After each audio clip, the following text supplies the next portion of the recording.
Le Sidelec, c'est un syndicat intercommunal qui regroupe les 24 communes de l'île.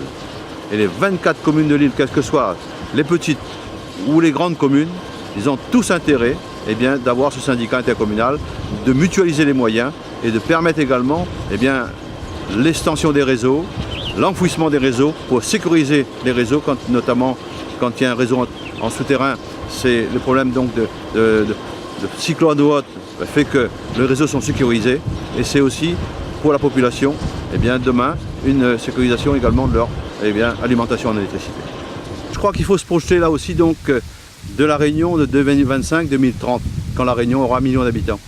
Ce sera 150 000 habitants de plus, des dizaines de milliers de familles en plus et fournir également de l'électricité à ces familles qui vont arriver. C'est ça c'est donc le grand défi que nous avons à relever.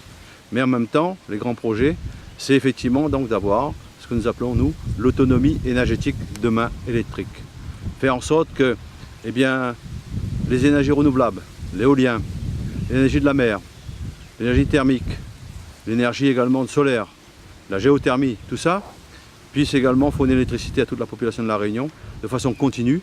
Et le grand défi, c'est aussi, bien sûr, et nous y travaillons avec les spécialistes là-dessus, c'est comment stocker ce que les spécialistes appellent l'énergie dite intermittente. Pour nous, cette énergie doit effectivement être valorisée et surtout également stockée pour permettre de donner à la population, et notamment sur le réseau EDF, un réseau qui correspond à l'attente de la population. Grand défi, c'est aussi sécuriser les réseaux. Comment enfouir le maximum de réseaux pour que quand il y a des cyclones, on n'a pas ce qui se passe, ce qui s'est passé notamment à l'occasion des Bégisards, où des milliers de familles ont vu des coupures, qui ont subi des coupures pendant des jours et des jours. Donc il faut sécuriser les réseaux, c'est aussi un des grands projets, comment enfouir le maximum de réseaux pour que ce soit sécurisé pour la population.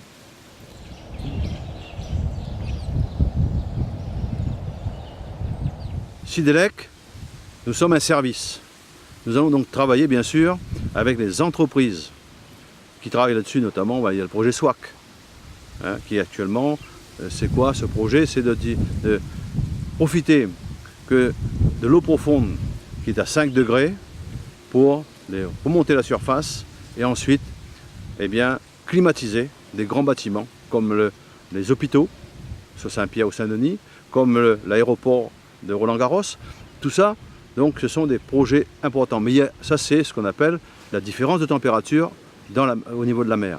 C'est peut-être très technique, mais il y a également l'effet de la houle. Et cette houle peut également faire tourner des turbines. Et également, il y avait donc une expérience à La Réunion qui est en train également d'être finalisée sur la Martinique, qui viendra probablement à La Réunion à nous. Nous espérons, nous militons pour que, là aussi, cette énergie de la houle fasse tourner des turbines. Et ça aussi, la houle, on l'aura tout le temps. Et c'est important. C'est une énergie non seulement qui est propre, non seulement qui est renouvelable, mais c'est une énergie perpétuelle.